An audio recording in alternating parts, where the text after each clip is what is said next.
Multo nagpa-deliver ng pagkain sa Grab. Aswang umatake sa bubungan.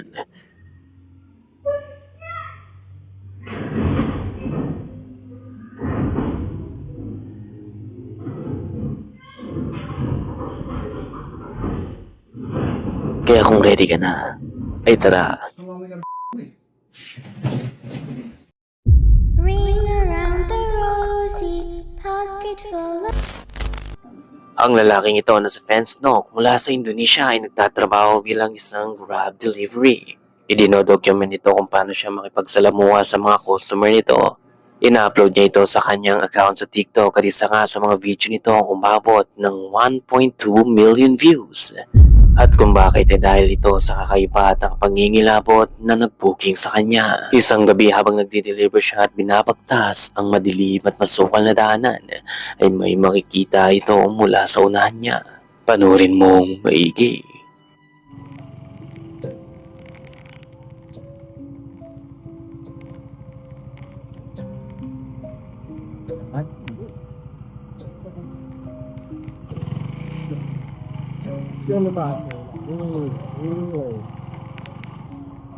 Isang white figure na nakasuot ng puting dress ang nakita nito na nakatayo sa unahan. Hindi na naglakas ng loob si Pensdock na tingnan kung ano ito. Agad na siyang lumiko at mabilis na pinatakbo ang minamanehong motor makalayo lang sa lugar. May mga nagsasabing ang nakasalubong nito ay maaaring isang kuntilanak. Ito ay kilalang kilala sa Indonesia na siyang gumaganti at pumapatay ng mga lalaking mabibiktima nito. Pero ano sa palagay mo, Kamulti? Kuntilanak ba ito? Or maybe just a case of pareidolia?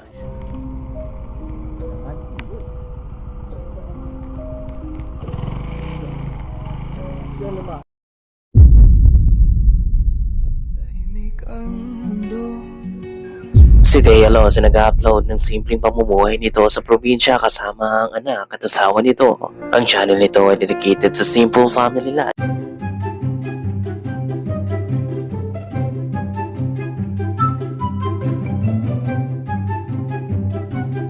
Pero isa sa particular video nito mula sa probinsya ang umabot ng 6.1 million views as of recording. Madaling araw nang may ma-record ng CCTV camera nila na siyang tumapo sa itaas ng bubungan nila.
Iba't ibang comments ang ginani ng video nito mula sa mga skeptic na hindi naniniwalang isa itong aswang. May mga ilan din na nagsasabing maaaring isa itong aswang na inaatake ang mga hayop. Pero gaya ng ibang mga video, ikaw na humusga kung ano ang verdict mo. Kung isa nga ba talaga itong aswang o maaaring pusa lamang.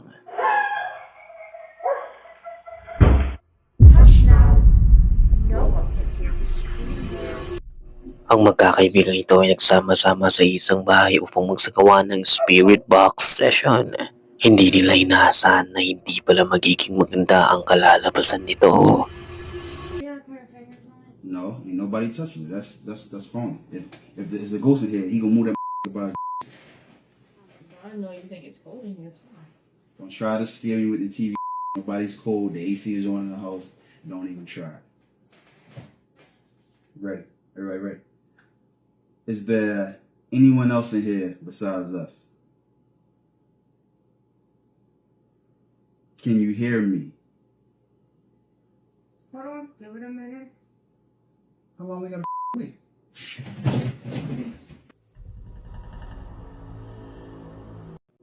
Tinatanong nila kung may espiritu pa sa paligid nila nang bigla na lamang tumilapo ng planche. Dito na sila napulasan at kumaripas ng kanya-kanyang takbo.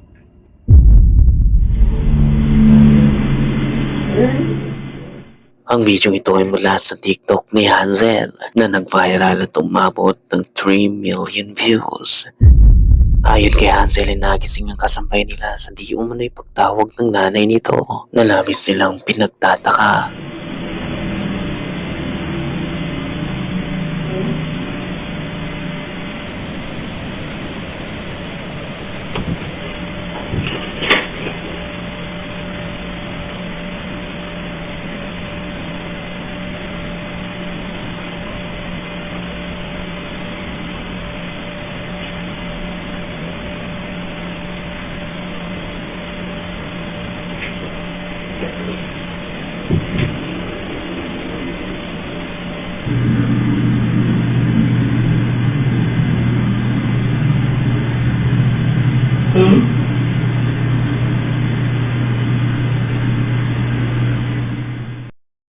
"5:13 ng madaling araw, makikita sa CCTV ang kasimbahay nila na lumabas sa kwarto dahil di umano ay tinawag ito ng amo niya.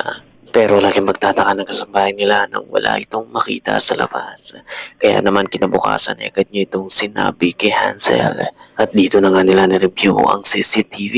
Labis silang nangilabot dahil hindi lang pala yun ang unang beses na may na-record ng CCTV camera. Feb 16, 2 a.m. nang ma-record din ng parehong boses.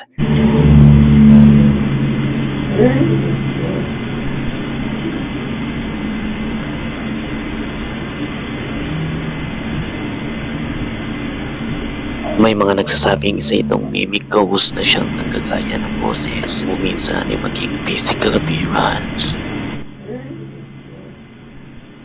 Pero ano sa palagay mo, Kamulti? What exactly ang na-record ng CCTV camera?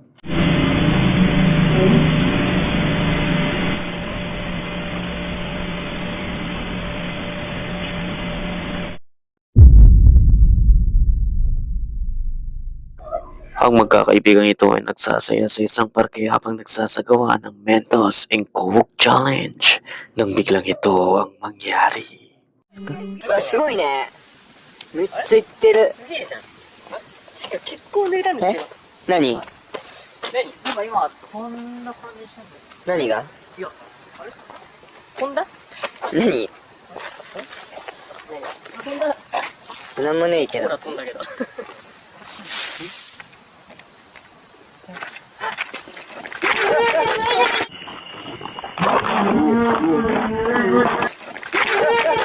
Isang ulo na may mahabang buhok and blank expression ang bigla na lamang lumitaw sa damuhan.